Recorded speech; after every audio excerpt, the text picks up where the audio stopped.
Welcome to our channel, where we embark on an extraordinary journey through the pages of American Prometheus. In this video, we dive into the life story of a true American hero, a figure whose impact on our nation is immeasurable. American Prometheus offers a glimpse into the remarkable life, achievements, and enduring legacy of this iconic individual. Join us as we navigate the chapters of history, exploring the challenges, triumphs, and the spirit that defined an era. Get ready for an immersive and inspirational exploration of American Prometheus, a narrative that continues to shape the American story. Prologue. Damn it, I happen to love this country. Robert Oppenheimer. Princeton, New Jersey, February 25th, 1967. Despite the menacing weather and bitter cold that chilled the Northeast, 600 friends and colleagues, Nobel laureates, politicians, generals, scientists, poets, novelists, composers, and acquaintances from all walks of life, gathered to recall the life and mourn the death of J. Robert Oppenheimer. Some knew him as their gentle teacher and affectionately called him Oppie. Others knew him as a great physicist, a man who, in 1945, had become the father of the atomic bomb, a national hero, and an emblem of the scientist as public servant. And everyone remembered with deep bitterness how, just 9 years later, the new Republican administration of President Dwight D. Eisenhower had declared him a security risk, making Robert Oppenheimer the most prominent victim of America's anti-communist crusade.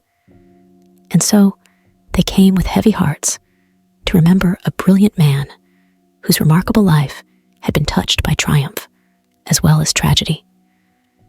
The Nobelists included such world-renowned physicists as Isidor Rabi, Eugene Wigner, Julian Schwinger, Tsung-Dao Lee, and Edwin McMillan. Albert Einstein's daughter, Margot, was there to honor the man who had been her father's boss at the Institute for Advanced Study. Robert Serber, a student of Oppenheimer's at Berkeley in the 1930s, and a close friend and veteran of Los Alamos, was there, as was the great Cornell physicist Hans Bethe, the Nobelist who had revealed the inner workings of the sun. Irva Denham Green, a neighbor from the tranquil Caribbean island of St. John, where the Oppenheimer had built a beach cottage as a refuge after his public humiliation in 1954, sat elbow to elbow with powerful luminaries of America's foreign policy establishment, lawyer and perennial presidential advisor John J. McCloy, the Manhattan Project's military chief, General Leslie R. Groves, Secretary of the Navy Paul Nitze, Pulitzer Prize-winning historian Arthur Schlesinger, Jr., and Senator Clifford Case of New Jersey. To represent the White House, President Lyndon B. Johnson sent his scientific advisor, Donald F. Hornig, a Los Alamos veteran who had been with Oppenheimer at Trinity, the test on July 16, 1945, of the first atomic bomb. Sprinkled among the scientists and Washington's power elite were men of literature and culture: the poet Stephen Spender, the novelist John O'Hara, the composer Nicholas Nabokov, and George Balanchine, the director of the New York City Ballet. Oppenheimer's widow, Catherine Kitty Pointing Oppenheimer, sat in the front row at Princeton University's Alexander Hall for what many would remember as a subdued, bittersweet memorial service. Sitting with her were their daughter, Toni, age 22, and their son, Peter, age 25. Robert's younger brother, Frank Oppenheimer, whose own career as a physicist had been destroyed during the McCarthyite maelstrom, sat next to Peter. Strains of Igor Stravinsky's Requiem Canticles, a work Robert Oppenheimer had heard for the first time, and admired in this very hall the previous autumn, filled the auditorium. And then Hans Bethe, who had known Oppenheimer for 3 decades, gave the first of 3 eulogies. He did more than any other man, Bethe said, to make American theoretical physics great. He was a leader, but he was not domineering. He never dictated what should be done. He brought out the best in us, like a good host with his guests. At Los Alamos, where he directed thousands in a putative race against the Germans to build the atomic bomb, Oppenheimer had transformed a pristine mesa into a laboratory and forged a diverse group of scientists into an efficient team. Bethe and other veterans of Los Alamos knew that without Oppenheimer, the primordial gadget they had built in New Mexico would never have been finished in time for its use in the war. Henry DeWolf Smith, a physicist and Princeton neighbor, gave the second eulogy. In 1954, Smith had been the only one of 5 commissioners of the Atomic Energy Commission, AEC, had voted to restore Oppenheimer's security clearance. As a witness to the Star Chamber security hearing Oppenheimer had endured, Smith fully comprehended the travesty that had been committed. Such a wrong can never be righted. Such a blot on our history, never erased. We regret that his great work for his country was repaid so shabbily. Finally, it was the turn of George Kennan, veteran diplomat and ambassador, the father of America's post-war containment policy against the Soviet Union, and a longtime friend and colleague of Oppenheimer's at the Institute for Advanced Studies. No man had stimulated Kennan's thinking about the myriad dangers of the nuclear age more than Oppenheimer.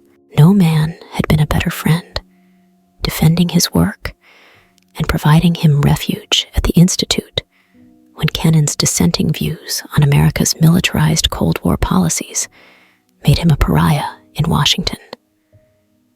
On no one, Kennan said, did there ever rest with greater cruelty the dilemmas evoked by the recent conquest by human beings of power over nature out of all proportion to their moral strength. No one ever saw more clearly the dangers arising for humanity from this mounting disparity. This anxiety never shook his faith in the value of the search for truth in all its forms, scientific and humane. But there was no one who more passionately desired to be useful in averting the catastrophes to which the development of weapons of mass destruction threatened to lead.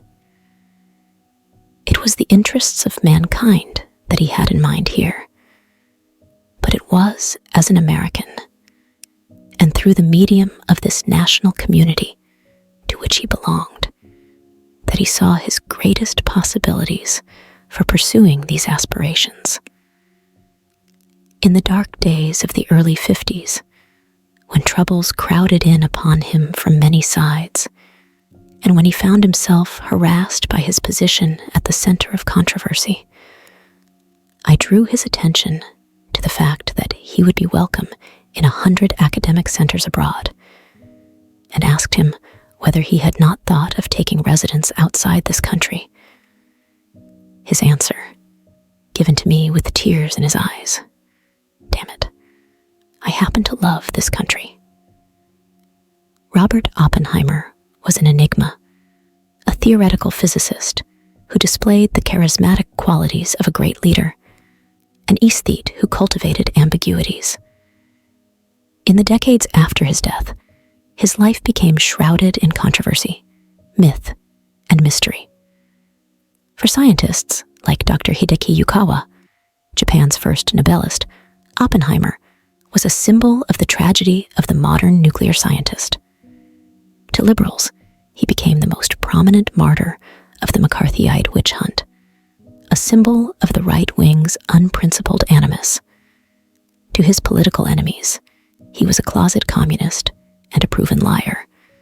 He was, in fact, an immensely human figure, as talented as he was complex, at once brilliant and naive, a passionate advocate for social justice, and a tireless government advisor whose commitment to harnessing a runaway nuclear arms race earned him powerful bureaucratic enemies. As his friend Robbie said, in addition to being very wise, he was very foolish. The physicist Freeman Dyson saw deep and poignant contradictions in Robert Oppenheimer. He had dedicated his life to science and rational thought. And yet, as Dyson observed, Oppenheimer's decision to participate in the creation of a genocidal weapon was a Faustian bargain, if there ever was one. And of course, we are still living with it.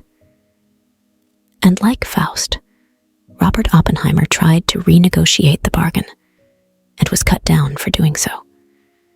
He had led the effort to unleash the power of the atom, but when he sought to warn his countrymen of its dangers, to constrain America's reliance on nuclear weapons, the government questioned his loyalty and put him on trial.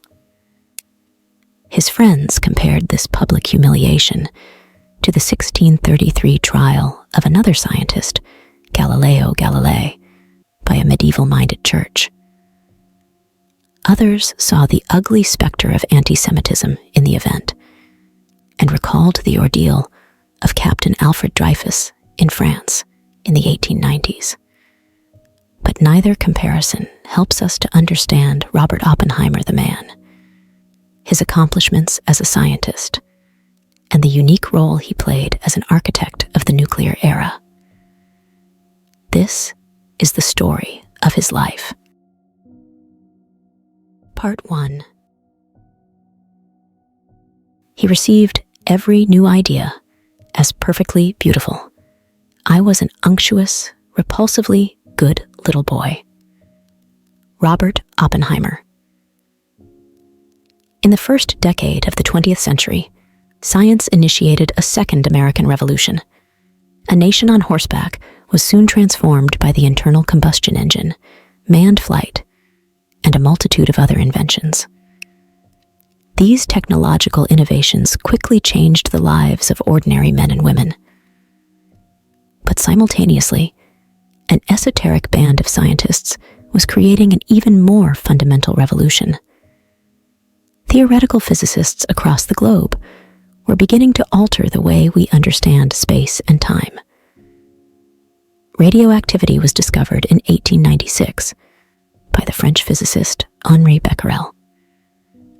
Max Planck, Marie Curie, and Pierre Curie, and others provided further insights into the nature of the atom. And then, in 1905, Albert Einstein published his special theory of relativity. Suddenly, the universe appeared to have changed. Around the globe, scientists were soon to be celebrated as a new kind of hero, promising to usher in a renaissance of rationality, prosperity, and social meritocracy. In America, reform movements were challenging the old order. Theodore Roosevelt was using the bully pulpit of the White House to argue that good government in alliance with science and applied technology could forge an enlightened, new, progressive era. Into this world of promise was born J. Robert Oppenheimer on April 22, 1904. He came from a family of first and second generation German immigrants striving to be American. Ethnically and culturally Jewish, the Oppenheimer of New York belonged to no synagogue. Without rejecting their Jewishness, they chose to shape their identity within a uniquely American offshoot of Judaism, the Ethical Culture Society, that celebrated rationalism and a progressive brand of secular humanism. This was at the same time an innovative approach to the quandaries any immigrant to America faced. And yet, for Robert Oppenheimer, it reinforced a lifelong ambivalence about his Jewish identity. As its name suggests, ethical culture was not a religion, but a way of life that promoted social justice over self-aggrandizement. It was no accident that the young boy who would become known as the father of the atomic era was reared in a culture that valued independent inquiry, empirical exploration, and the free-thinking mind. In short, the values of science. And yet, it was the irony of Robert Oppenheimer's Odyssey that a life devoted to social justice, rationality, and science would become a metaphor for mass death beneath a mushroom cloud. Robert's father, Julius Oppenheimer, was born on May 12, 1871, in the German town of Hanau, just east of Frankfurt.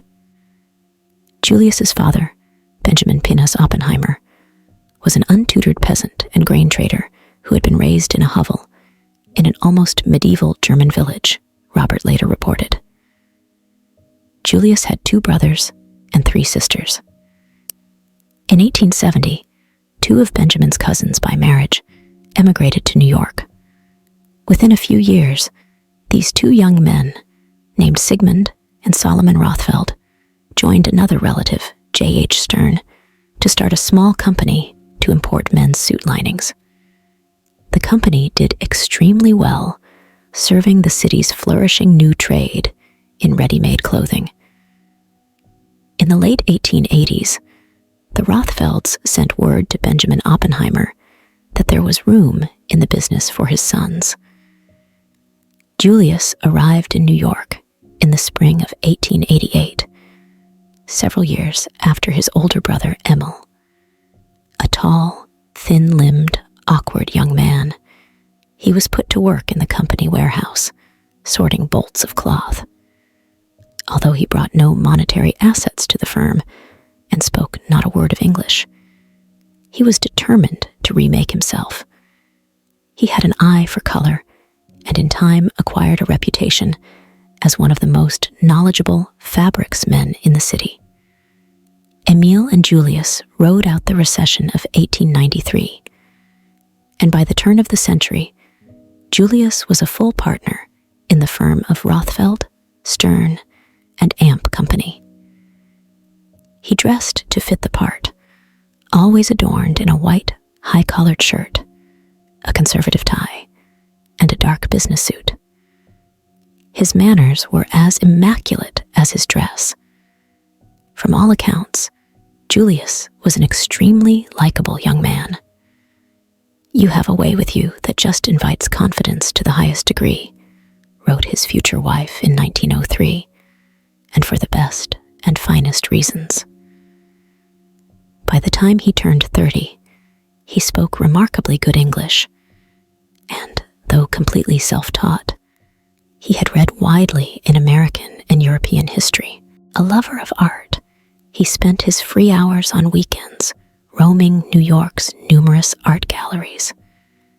It may have been on one such occasion that he was introduced to a young painter, Ella Friedman, an exquisitely beautiful brunette with finely chiseled features, expressive gray-blue eyes, and long black lashes, a slender figure, and a congenitally unformed right hand.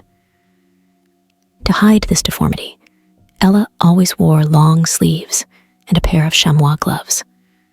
The glove covering her right hand contained a primitive prosthetic device with a spring attached to an artificial thumb. Julius fell in love with her. The Friedmans, of Bavarian Jewish extraction, had settled in Baltimore in the 1840s. Ella was born in 1869. A family friend once described her as a gentle, exquisite, slim, tallish, blue-eyed woman, terribly sensitive, extremely polite. She was always thinking what would make people comfortable or happy. In her 20s, she spent a year in Paris studying the early Impressionist painters. Upon her return, she taught art at Barnard College. By the time she met Julius, she was an accomplished enough painter to have her students and a private rooftop studio in a New York apartment building. All this was unusual enough for a woman at the turn of the century, But Ella was a powerful personality in many respects. Her formal, elegant demeanor struck some people upon first acquaintance as haughty coolness. Her drive and discipline in the studio and at home seemed excessive for a woman so blessed with material comforts. Julius worshipped her, and she returned his love. Just days before their marriage, Ella wrote to her fiancé, "I do so want you to be able to enjoy life in its best and fullest sense, and you will help me take care of you? To take care of someone whom one loves has an indescribable sweetness of which a whole lifetime cannot rob me. Good night, dearest." On March 23rd, 1903, Julius and Ella were married and moved into a sharp, gabled stone house at 250 West 94th Street. A year later, amid the coldest spring on record, Ella, 34 years old, gave birth to a son after a difficult pregnancy. Julius had already settled on naming his firstborn Robert, but at the last moment, according to family lore, he decided to add a first initial, J, in front of Robert. The boy's birth certificate reads, Julius Robert Oppenheimer, evidence that Julius had decided to name the boy after himself. This would be unremarkable, except that naming a baby after any living relative is contrary to European Jewish tradition. In any case, the boy would always be called Robert, and curiously, he in turn always insisted that his first initial stood for nothing at all. Jewish traditions played no role in the Oppenheimer household. Sometime after Robert's arrival, Julius moved his family to a spacious 11th floor apartment at 155 Riverside Drive, overlooking the Hudson River at West 88th Street.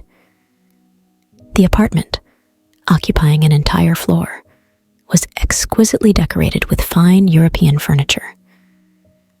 Over the years, the Oppenheimers also acquired a remarkable collection of French post-impressionist and Fauviste paintings chosen by Ella. By the time Robert was a young man, the collection included a 1901 Blue Period painting by Pablo Picasso entitled Mother and Child, a Rembrandt etching, and paintings by Edouard Vuillard, André Derain, and Pierre-Auguste Renoir.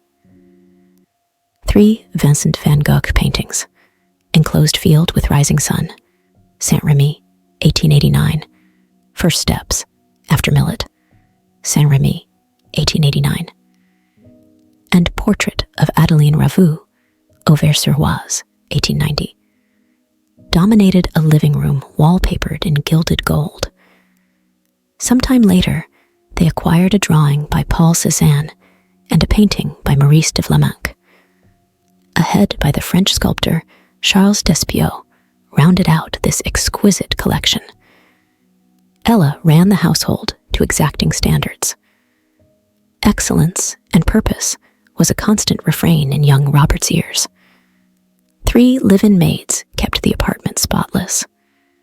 Robert had a Catholic Irish nursemaid named Nellie Connolly, and later, a French governess who taught him a little French. German, on the other hand, was not spoken at home.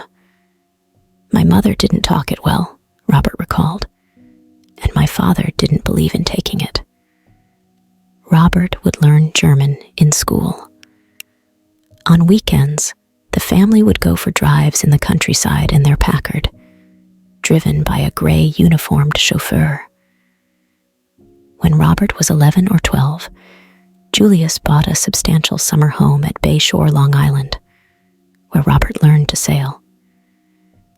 At the pier below the house, Julius moored a 40-foot sailing yacht and christened the Lorelei, a luxurious craft outfitted with all the amenities.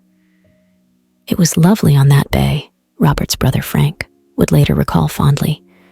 It was 7 acres, a big vegetable garden, and lots of flowers. As a family friend later observed, Robert was doted on by his parents. He had everything he wanted. You might say he was brought up in luxury. But despite this, none of his childhood friends thought him spoiled.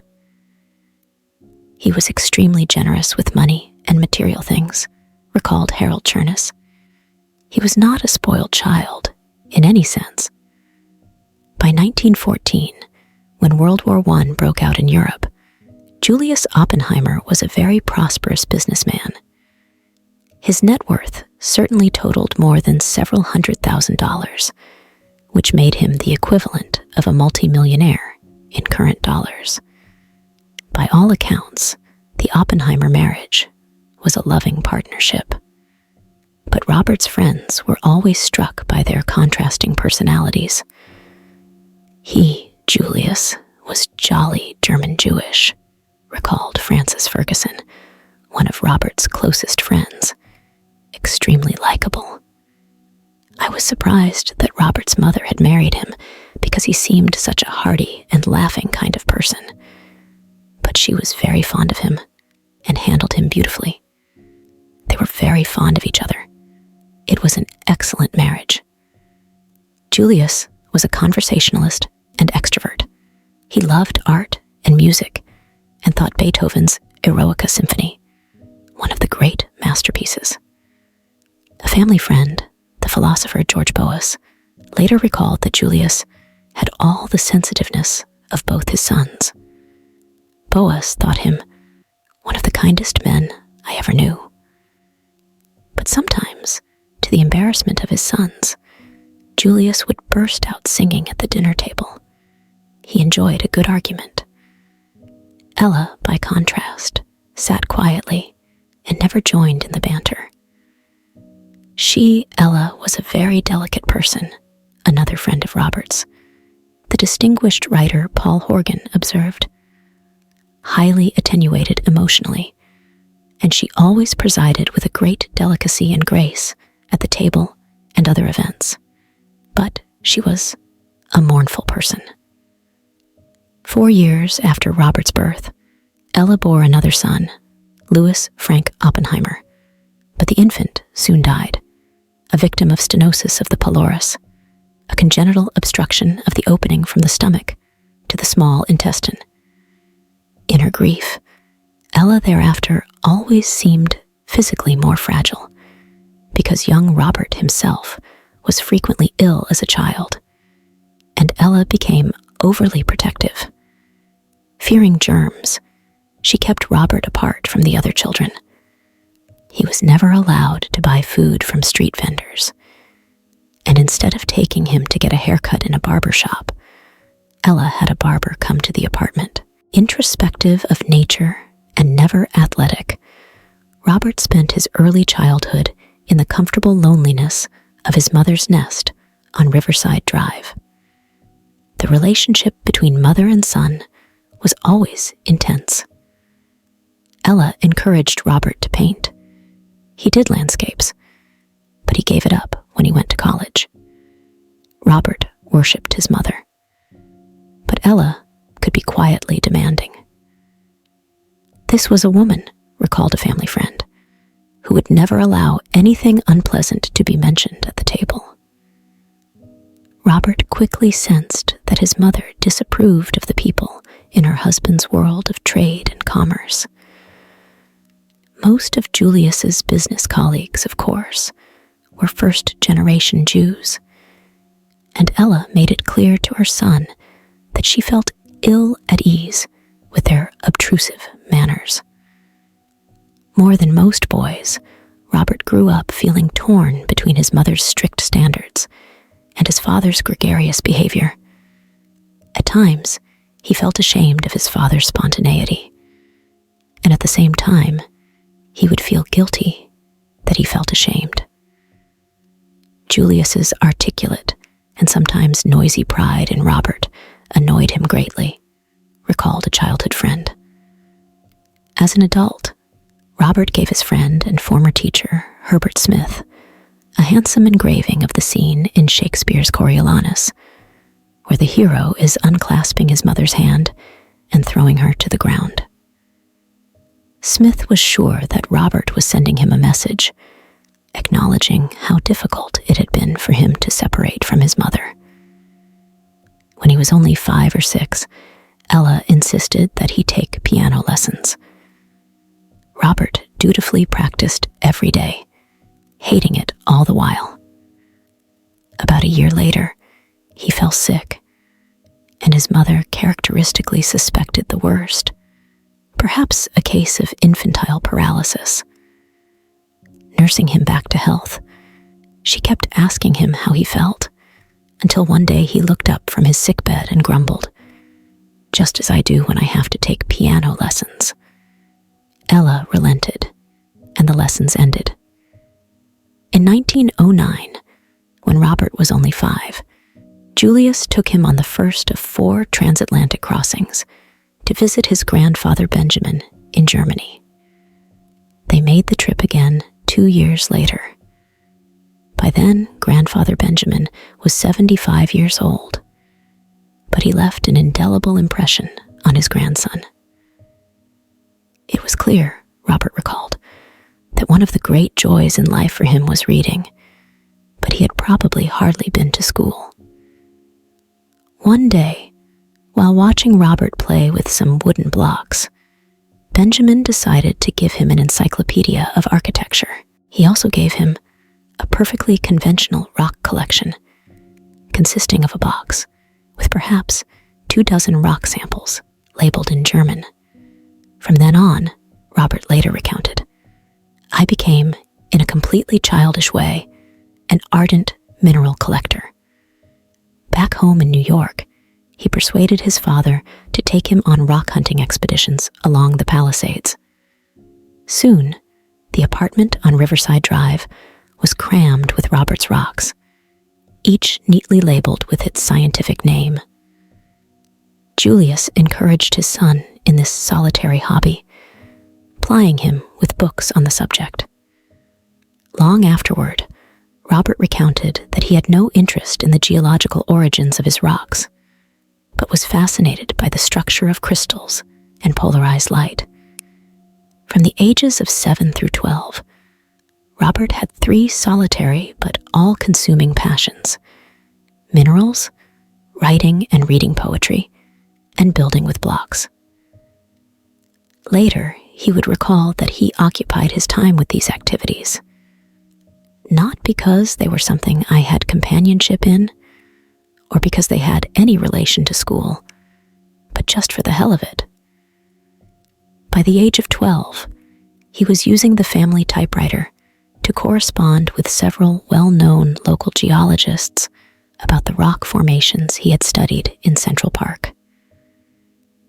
Not aware of his youth, one of these correspondents nominated Robert for membership in the New York Mineralogical Club, and soon thereafter, a letter arrived inviting him to deliver a lecture before the club. Dreading the thought of having to talk to an audience of adults, Robert begged his father to explain that they had invited a 12-year-old. Greatly amused, Julius encouraged his son to accept this honor.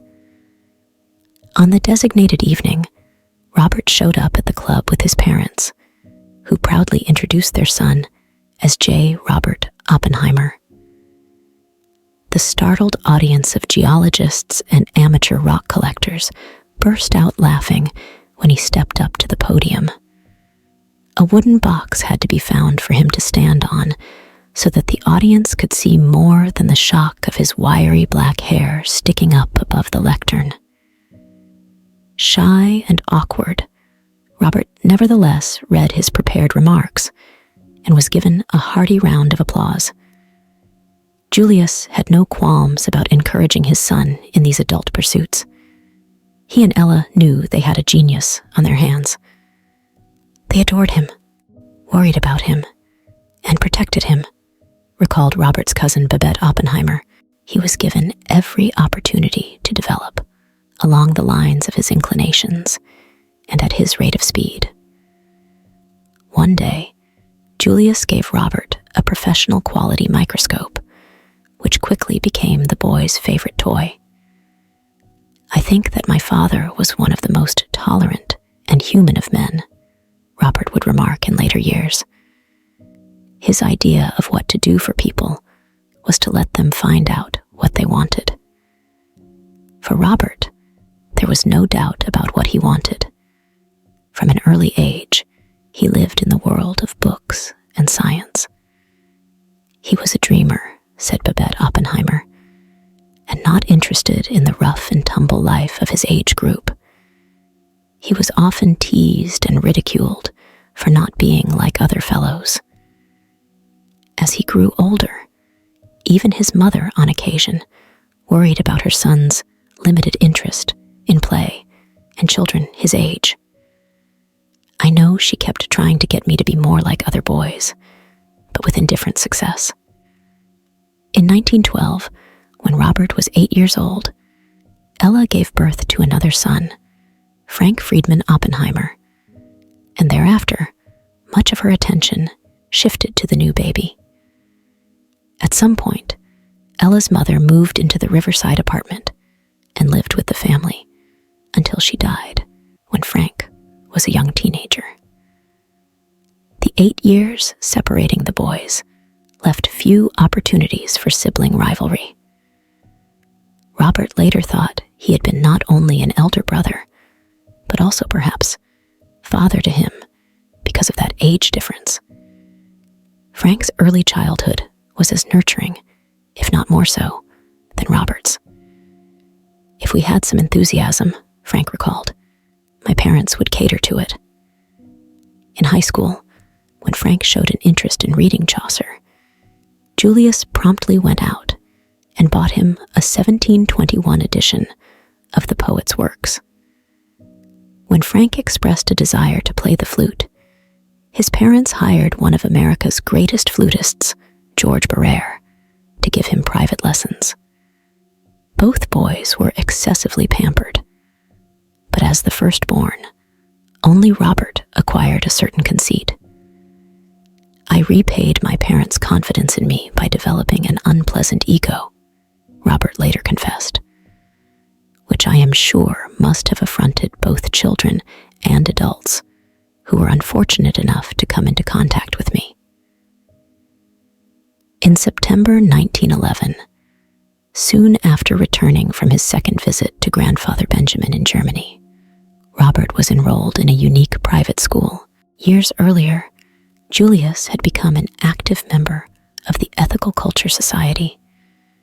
He and Ella had been married by Dr. Felix Adler, the society's leader and founder, and beginning in 1907, Julius served as a trustee of the society.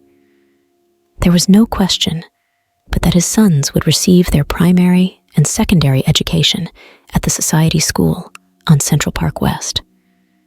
The school's motto was, "Deed, not creed."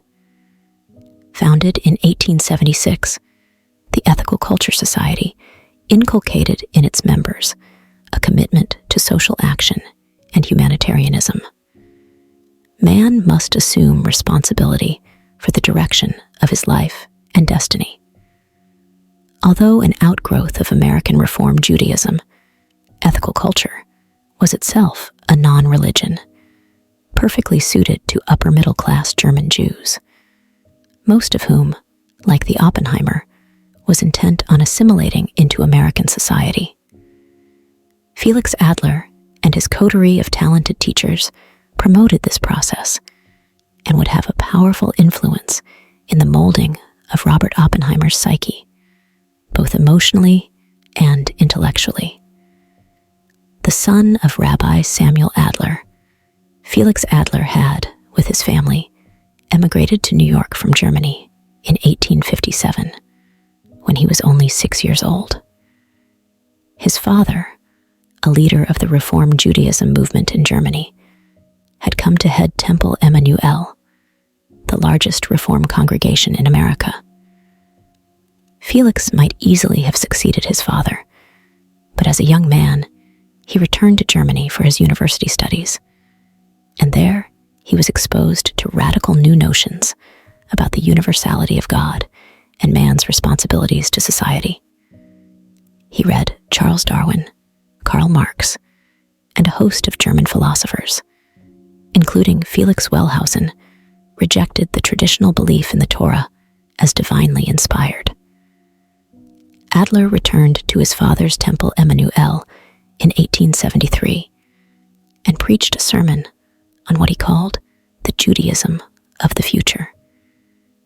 To survive in the modern age, the younger Adler argued, Judaism must renounce its narrow spirit of exclusion. Instead of defining themselves by their biblical identity as the chosen people, Jews should distinguish themselves by their social concern and their deeds on behalf of the laboring classes. Within 3 years, Adler led some 400 congregants of Temple Emmanuel out of the established Jewish community. With the financial support of Joseph Seligman and other wealthy Jewish businessmen of German origin, he founded a new movement that he called ethical culture. Meetings were held on Sunday mornings, at which Adler lectured. Organ music was played, but there were no prayers and no other religious ceremonies. Beginning in 1910, when Robert was 6 years old, the society assembled in a handsome meeting house at 2 West 64th Street. Julius Oppenheimer attended the dedication ceremonies for the new building in 1910. The auditorium featured hand-carved oak paneling, beautiful stained glass windows, and a Wix pipe organ on the balcony. Distinguished speakers like Webb Du Bois and Booker T. Washington, among many other prominent public personalities, were welcomed in this ornate auditorium. Ethical culture was a reformist Judaic sect. However, the seeds of this particular movement had been planted by elite efforts to reform and integrate upper-class Jews into German society in the 19th century. Adler's radical notions of Jewish identity struck a popular chord among wealthy Jewish businessmen in New York, precisely because these men were grappling with a rising tide of anti-Semitism in 19th century American life. Organized, institutional discrimination against Jews was a relatively recent phenomenon. Since the American Revolution, when deists like Thomas Jefferson had insisted on a radical separation of organized religion from the state, American Jews had experienced a sense of tolerance. But after the stock market crash of 1873, the atmosphere in New York began to change. Then, in the summer of 1877, the Jewish community was scandalized when Joseph Seligman, the wealthiest and most prominent Jew of German origin in New York, was rudely turned away as a Jew from the Grand Union Hotel in Saratoga, New York. Over the next few years, the doors of other elite institutions, not only hotels, but social clubs and preparatory private schools, suddenly slammed shut against Jewish membership. Thus, by the end of the 1870s, Felix Adler's Ethical Culture Society provided New York Jewish society with a timely vehicle for dealing with this mounting bigotry. Philosophically, ethical culture was as deist and republican as the Founding Fathers' revolutionary principles. If the Revolution of 1776 had brought with it an emancipation of American Jews, well, an apt response to nativist Christian bigotry was to become more American, more Republican than the Americans. These Jews would take the next step to assimilation, but they would do it, so to speak, as deist Jews. In Adler's view, the notion of Jews as a nation was an anachronism. Soon, he began creating the institutional structures that would make it practical for his adherents to lead their lives as emancipated Jews.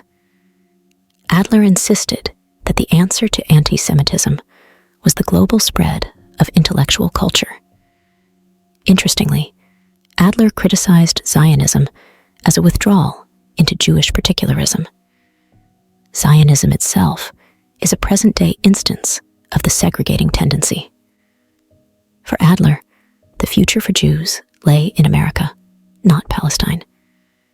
I fix my gaze steadfastly on the glimmering of a fresh morning that shines over the Alleghenies and the Rockies, not on the evening glow, however tenderly beautiful, that broods and lingers over the Jerusalem hills.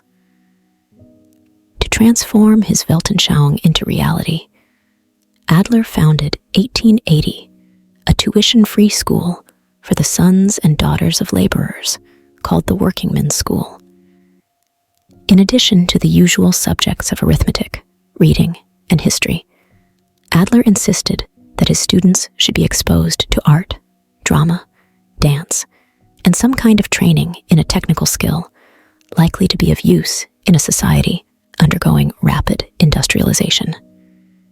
Every child, he believed, had some particular talent. Those who had no talent for mathematics might possess extraordinary artistic gifts to make things with their hands. For Adler, this insight was the ethical seed, and the thing to do is to cultivate these various talents. The goal was a better world, and thus the school's mission was to train reformers. As the school evolved, it became a showcase of the progressive educational reform movement, and Adler himself fell under the influence of the educator and philosopher John Dewey and his school of American pragmatists. While not a socialist, Adler was spiritually moved by Marx's description in Das Kapital of the plight of the industrial working class. "I must square myself," he wrote, "with the issues that socialism raises." The laboring classes, he came to believe, deserved just remuneration, constant employment, and social dignity. "The labor movement," he later wrote, "is an ethical movement, and I am with it, heart and soul." Labor leaders reciprocated these sentiments. Samuel Gompers, head of the New American Federation of Labor, was a member of the New York Society for Ethical Culture. Ironically, by 1890, the school had so many students that Adler felt compelled to subsidize the Ethical Culture Society's budget by admitting some tuition-paying students. At a time when many elite private schools were closing their doors to Jews, scores of prosperous Jewish businessmen were clamoring to have their children admitted to the working man's school. By 1895, Adler had added a high school and renamed the school the Ethical Culture School. Decades later, it was renamed the Fieldston School. By the time Robert Oppenheimer enrolled in 1911, only about 10% of the student body came from a working-class background. But the school, nevertheless, retained its liberal, socially responsible outlook. These sons and daughters of the relatively prosperous patrons of the Ethical Culture Society was infused with the notion that they were being groomed to reform the world, that they were the vanguard of a highly modern ethical gospel. Robert was a star student. Needless to say, Robert's adult political sensibilities can easily be traced to the progressive education he received at Felix Adler's remarkable school. Throughout the formative years of his childhood and education, he was surrounded by men and women who thought of themselves as catalysts for a better world. In the years between the turn of the century and the end of World War I, ethical culture members served as agents of change on such politically charged issues as race relations, labor rights, civil liberties, and environmentalism. In 1909, for instance, such prominent ethical culture members as Dr. Henry Moskowitz, John Lovejoy Elliott, Anna Garland Spencer, and William Salter helped to found the National Association for the Advancement of Colored People, ACP. Dr. Moskowitz similarly played an important role in the garment workers' strikes that occurred between 1910 and 1915. Other ethical culturists helped to found the National Civil Liberties Bureau, a forerunner of the American Civil Liberties Union. Though they shunned notions of class struggle, members of the society were pragmatic radicals committed to playing an active role in bringing about social change. They believed that a better world required hard work, persistence, and political organization. In 1921, the year Robert graduated from the Ethical Culture High School, Adler exhorted his students to develop their ethical imagination, to see things not as they are, but as they might be. Robert was fully aware of Adler's influence, not only on himself, but on his father. And he was not above teasing Julius about it. At 17, he wrote a poem on the occasion of his father's 50th birthday that included the line, "And after he came to America, he swallowed Dr. Adler like morality compressed." Like many Americans of German background, Dr. Adler was deeply saddened and conflicted when America was drawn into World War I. Unlike another prominent member of the Ethical Culture Society, Oswald Garrison Villard, editor of The Nation magazine, Adler was not a pacifist. When a German submarine sank the British passenger ship Lusitania, he supported the arming of American merchant ships. While he opposed American entry into the conflict, when the Wilson administration declared war in April 1917, Adler urged his congregation to give its undivided allegiance to America. At the same time, he declared that he could not label Germany the only guilty party.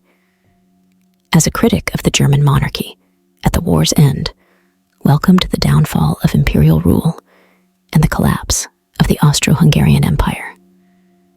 But as a fierce anti-colonialist, he openly deplored the hypocrisy of a victor's peace that appeared only to strengthen the British and French empires.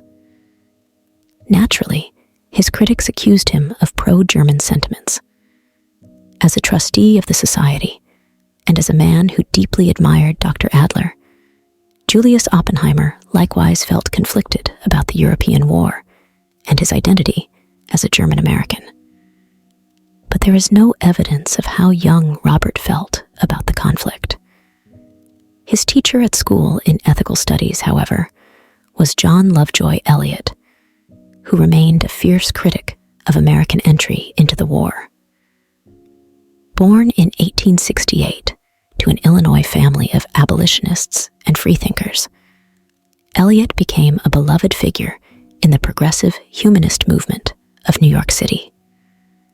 A tall, affectionate man, Eliot was the pragmatist who put into practice Adler's ethical culture principles.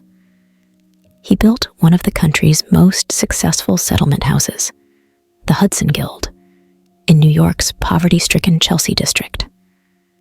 A lifelong trustee of the ACLU, Eliot was politically and personally fearless. When two Austrian leaders of the Ethical Culture Society in Vienna were arrested by Hitler's Gestapo in 1938, Eliot, at the age of 70, went to Berlin and spent several months negotiating with the Gestapo for their release. After paying a bribe, Eliot succeeded in spiriting the two men out of Nazi Germany. When he died in 1942, the ACLU's Roger Baldwin eulogized him as a witty saint, a man who so loved people that no task to aid them was too small. It was to this witty saint that the Oppenheimer brothers were exposed throughout the years of their weekly dialogues in ethics class. Years later, when they were young men, Elliot wrote their father, "I did not know how close I could get to your boys. Along with you, I am glad and grateful for them."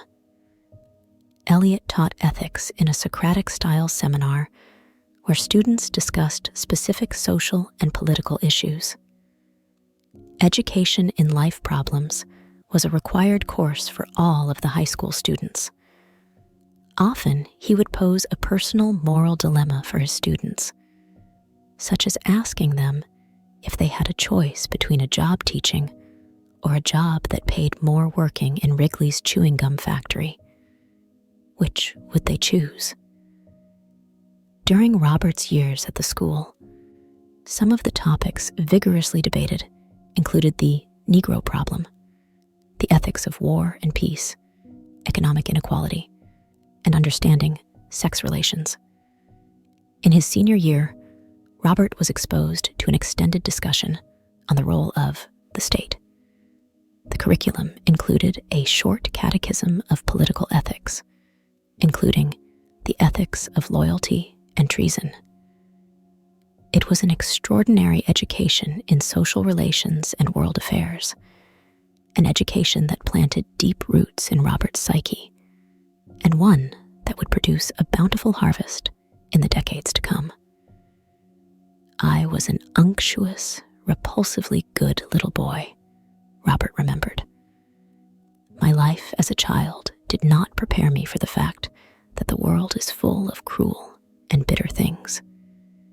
His sheltered home life had offered him no normal, healthy way to be a bastard, but it had created an inner toughness, even a physical stoicism, that Robert himself may not have recognized.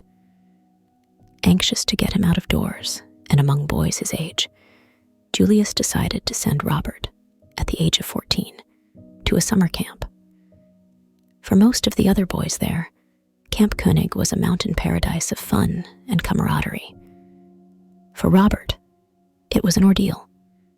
Everything about him made him a target for the cruelties young adolescents delight in inflicting on those who are shy, sensitive, or different. The other boys soon began calling him cutie and teased him mercilessly. But Robert refused to fight back. Shunning athletics, he walked the trails, collecting rocks. He made one friend who recalled that Robert was obsessed that summer with the writings of George Eliot. The novelist's major work, Middlemarch, appealed to him greatly, perhaps because it explored so thoroughly a topic he found so mysterious: the life of the inner mind in relation to the making and breaking of human relationships. Then, however, Robert made the mistake of writing his parents that he was glad he had come to camp because the other boys were teaching him the facts of life. This prompted a quick visit by the Oppenheimers, and subsequently, the camp director announced a crackdown on the telling of salacious stories. Inevitably, Robert was fingered for tattling, and so, one night, he was carried off to the camp ice house, stripped and knocked about. As a final humiliation, the boys doused his buttocks and genitals with green paint. Robert was then left naked and locked inside the ice house for the night.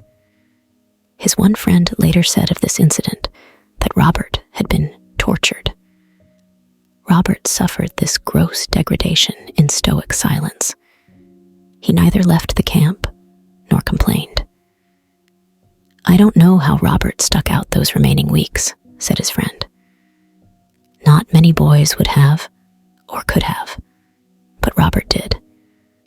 It must have been hell for him."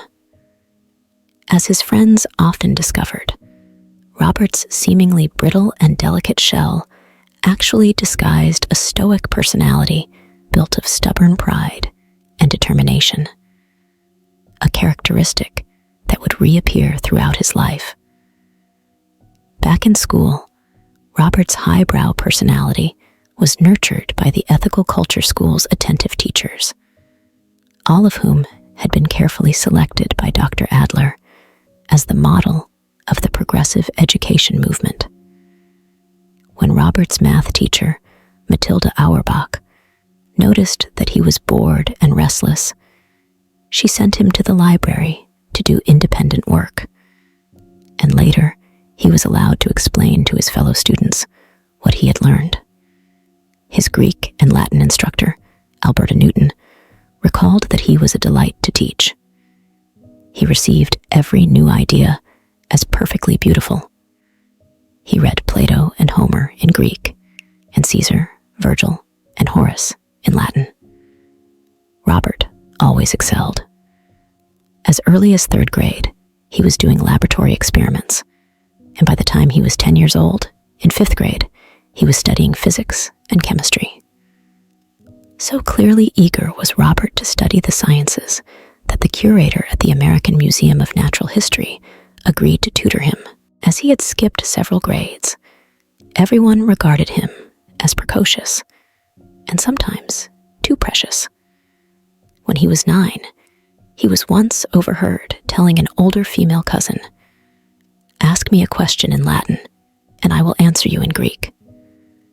Robert's peers thought him distant at times. "We were thrown together a lot," said a childhood acquaintance, "and yet we were never close." He was usually preoccupied with whatever he was doing or thinking. Another classmate recalled him sitting laconically in class, exactly as though he wasn't getting enough to eat or drink. Some of his peers thought him rather gauche. He didn't know how to get along with other children. Robert himself was painfully aware of the costs of knowing so much more than his classmates. "It's no fun," he once told a friend, "to turn the pages of a book and say, 'Yes, yes, of course, I know that.'" Jeanette Mirsky knew Robert well enough in their senior year to think of him as a special friend. She never thought of him as shy in the usual sense, only distant. He bore a certain hubris, she thought, of the kind that carries with it the seeds of its destruction. Everything about Robert's personality, from his abrupt, jerky way of walking to such little things as the making of a salad dressing, displayed, she thought, a great need to declare his preeminence. Throughout his high school years, Robert's homeroom teacher was Herbert Winslow Smith, who had joined the English department in 1917 after receiving his master's degree from Harvard. A man of remarkable intellect, Smith was well on his way to obtaining a doctorate when he was recruited to teach. He was so taken by his initial experience at ethical culture that he never went back to Cambridge. Smith would spend his entire career at ethical culture, eventually becoming the school's principal. Barrel-chested and athletic, he was a warm and gentle teacher who somehow always managed to find out what each student was most curious about and then relate it to the topic at hand. After his lectures, students invariably could be found lingering around his desk, trying to squeeze a little more conversation out of their teacher. Though Robert's first passion was science, Smith stoked his literary interests. He thought Robert already had a magnificent prose style. Once, after Robert wrote an entertaining essay on oxygen, Smith suggested, "I think your vocation is to be a science writer." Smith would become Robert's friend and counselor. He was very, very kind to his students, Frances Ferguson recalled. He took on Robert and me and various other people, saw them through their troubles, and advised them what to do next. Robert had his breakthrough year as a junior when he took a course in physics with Augustus Clock. "He was marvelous," Robert said. "I got so excited after the first year that I arranged to spend the summer working with him, setting up equipment for the following year. when I would then take chemistry. We must have spent 5 days a week together. Once in a while, we would even go off on a mineral hunting junket as a reward. He began to experiment with electrolytes and conduction. I loved chemistry so deeply. Compared to physics, it starts right in the heart of things. And very soon, you have that connection between what you see and a really very sweeping set of ideas which could exist in physics, but is very much less likely to be accessible. Robert would always feel indebted to Clock for having set him on the road to science. He loved the bumpy, contingent nature of the way in which you actually find out something, and he loved the excitement that he could stir up in young people. Even 50 years later, Jane Diedesheim's memories of Robert were particularly vivid. He blushed extraordinarily easily, she recalled. He seemed very frail, very pink-cheeked, very shy, and very brilliant, of course. Very quickly, everybody admitted that he was different from all the others and superior. As far as studies were concerned, he was good in everything. The sheltered atmosphere of the ethical culture school was ideal for an unusually awkward adolescent polymath. It allowed Robert to shine when and where he wished, and protected him from those social challenges with which he was not yet prepared to cope.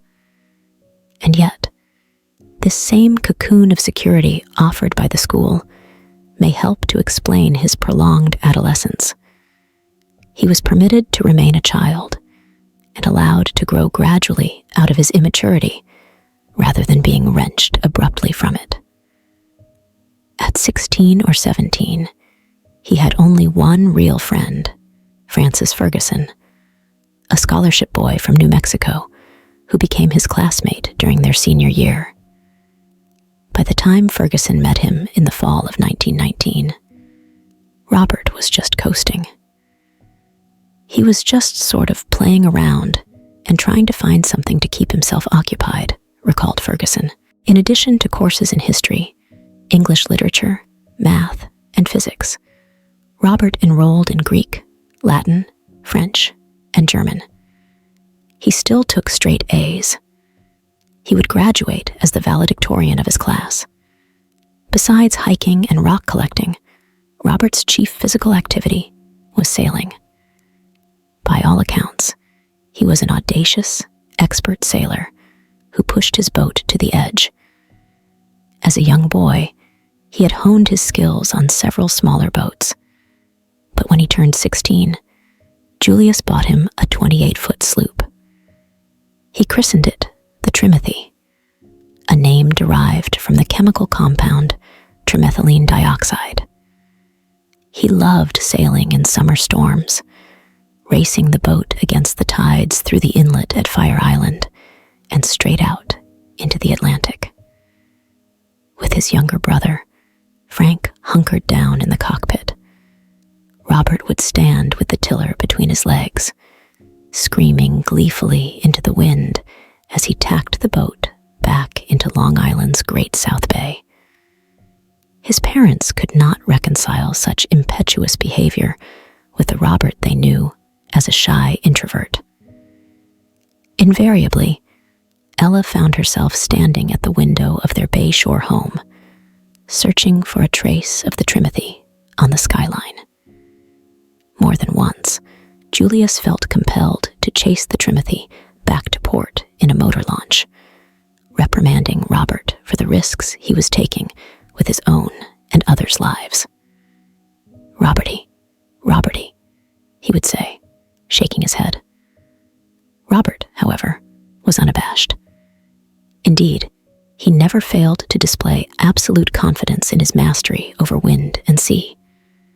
He knew the full measure of his skill and saw no reason to cheat himself of what was clearly an emotionally liberating experience.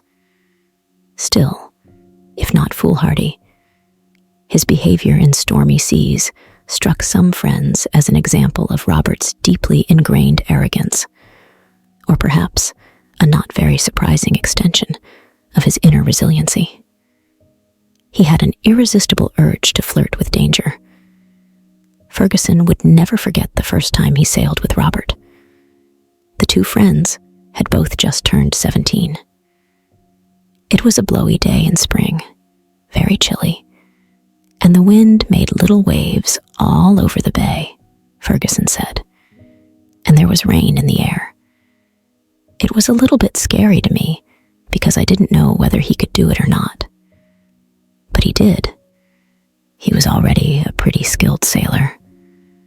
His mother was watching from the upstairs window and probably having palpitations of all kinds. But he had induced her to let him go. She worried, but she put up with it. We got thoroughly soaked, of course, with the wind and the waves. But I was very impressed. Robert graduated from the Ethical Culture School in the spring of 1921. And that summer, Julius and Ella took their sons for the summer to Germany. Robert struck out on his own for a few weeks on a prospecting field trip among some of the old mines near Joachimsthal, northeast of Berlin. Ironically, just 2 decades later, the Germans would be mining uranium from this site for their atomic bomb project.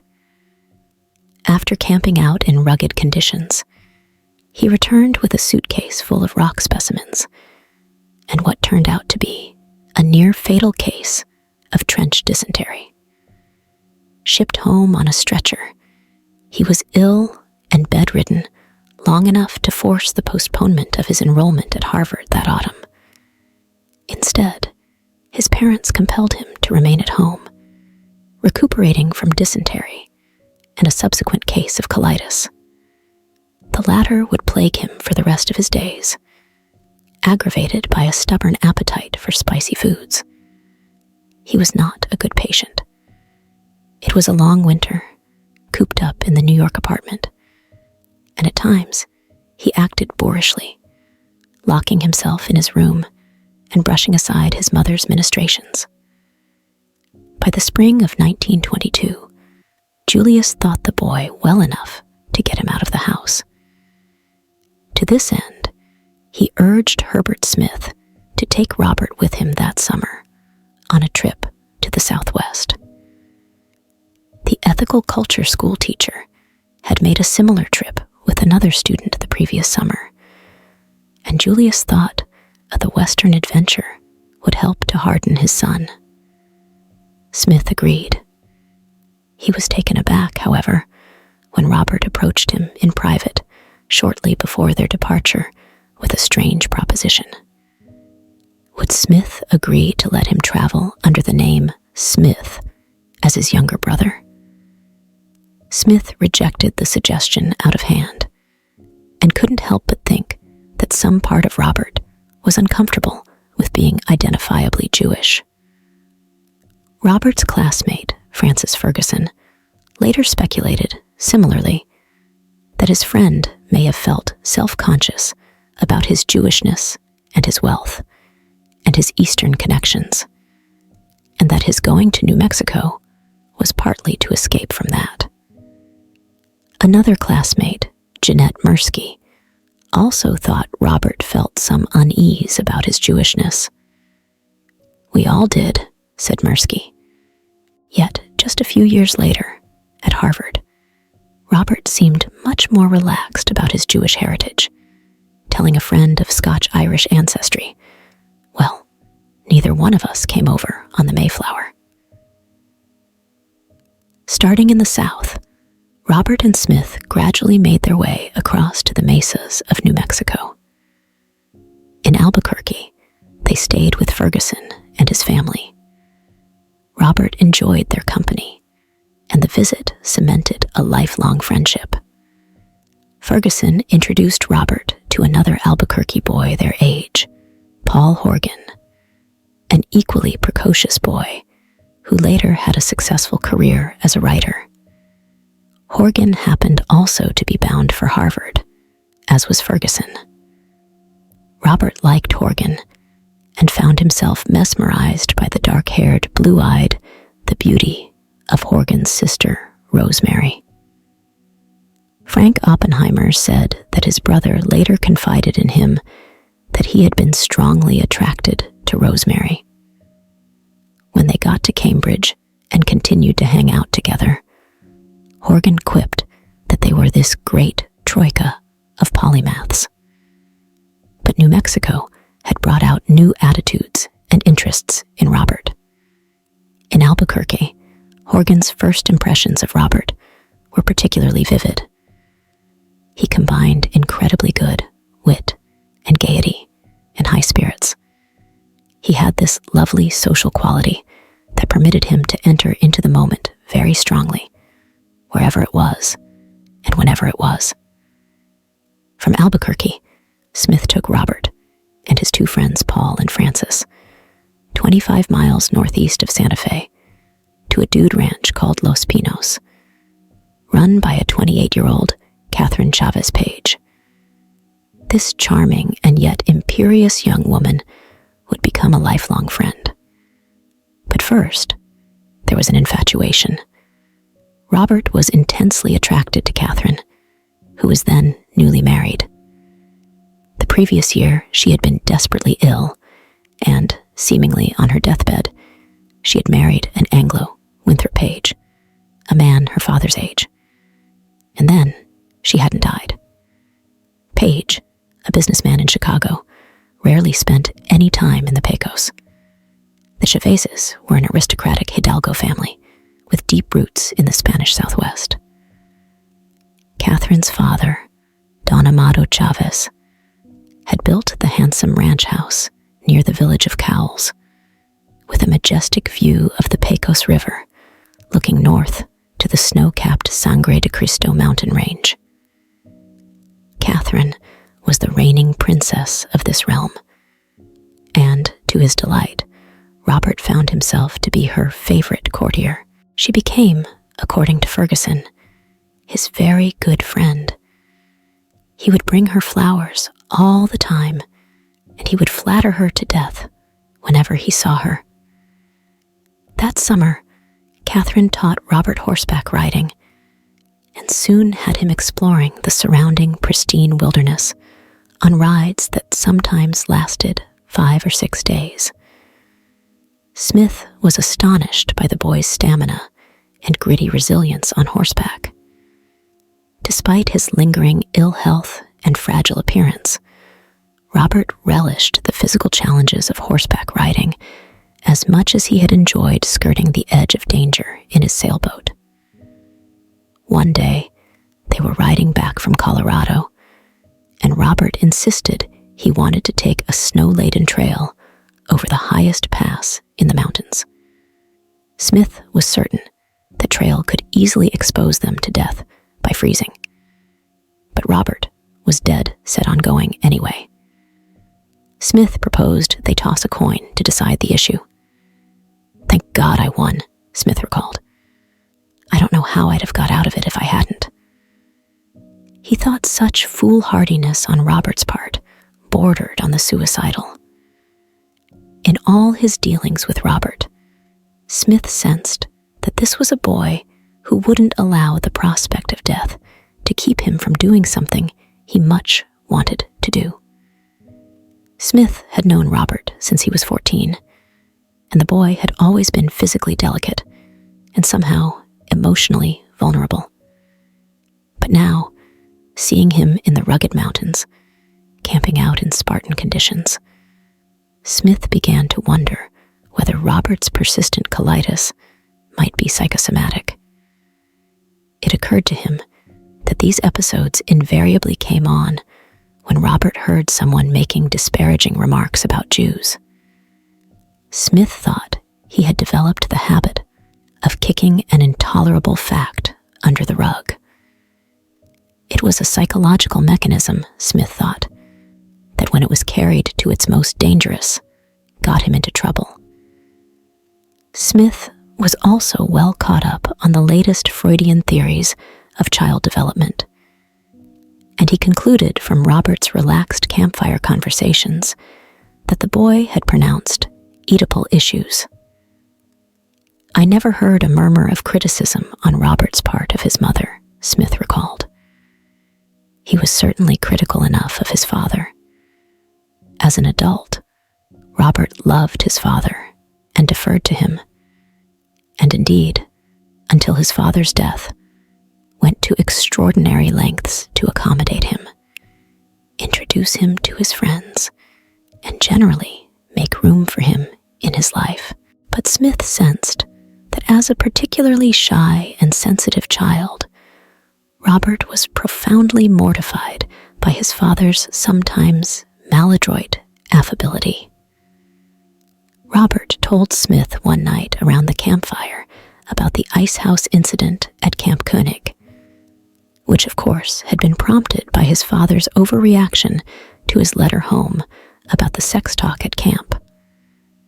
As an adolescent, he had become increasingly self-conscious about his father's garment business, which he no doubt saw as a traditional Jewish trade. Smith later recalled that once on that 1922 Western trip, he had turned to Robert as they were packing up and asked him to fold a jacket for his suitcase. "He looked at me sharply," Smith recalled, and said, "Oh yes, the tailor's son would know how to do that, wouldn't he?" Such outbursts aside, Smith thought Robert grew emotionally in stature and confidence during their time together on the Los Pinos ranch. He knew Catherine Page could take a great deal of credit for this. Her friendship was extremely important to Robert. The fact that Catherine and her aristocratic Hidalgo friends could accept this insecure New York Jewish boy in their midst was somehow a watershed event in Robert's inner life. To be sure, he knew he was accepted inside the forgiving womb of the ethical culture community in New York. But here was approbation from people he liked outside his world. For the first time in his life, Smith thought, Robert found himself loved, admired, sought after. It was a feeling Robert cherished, and in the years ahead, he would learn to cultivate the social skills required to call up such admiration on demand. One day, he, Catherine, and a few others from Los Pinos took pack horses out, and, starting from the village of Frijole, west of the Rio Grande, they rode south and ascended the Pajarito, Little Bird Plateau, which rises to a height of over 10,000 feet. They rode through the Valle Grande, a canyon inside the Chemes caldera, a bowl-shaped volcanic crater 12 miles wide. Turning northeast, they rode 4 miles and came upon another canyon that took its Spanish name from the cottonwood trees that bordered a stream trickling through the valley, Los Alamos. At the time, the only human habitation for many miles consisted of a Spartan school, the Los Alamos Ranch School. Los Alamos, the physicist Emilio Segre would later write when he saw it, was a beautiful and savage country. Patches of grazing meadows broke up dense pine and juniper forests. The ranch school stood atop a 2-mile-long mesa bounded on the north and south by steep canyons. When Robert first visited the school in 1922, there were only some 25 boys enrolled, most of them the sons of newly affluent Detroit automobile manufacturers. They wore shorts throughout the year and slept on unheated sleeping porches. Each boy was responsible for tending a horse, and pack trips into the nearby Chemes Mountains were frequent. Robert admired the setting, so obviously a contrast to his ethical cultural environment, and in years to come would repeatedly find his way back to this desolate mesa. Robert came away from that summer love struck with the stark desert mountain beauty of New Mexico. When, some months later, he heard that Smith was planning another trip to Hopi country Robert wrote him. Of course, I am insanely jealous. I see you riding down from the mountains to the desert at that hour, when thunderstorms and sunsets caparison the sky. I see you in the Pecos, spending the moonlight on Grass Mountain. As we conclude Chapter 1 of our exploration into American Prometheus, we've laid the foundation for the incredible journey ahead. We've glimpsed the early years of our protagonist and the pivotal moments that shaped their destiny. Join us for Chapter 2 as we delve even deeper into the heart of this captivating story.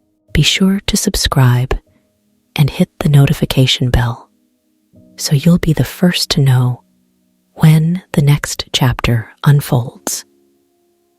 Keep the pages turning, and we'll see you in the next episode.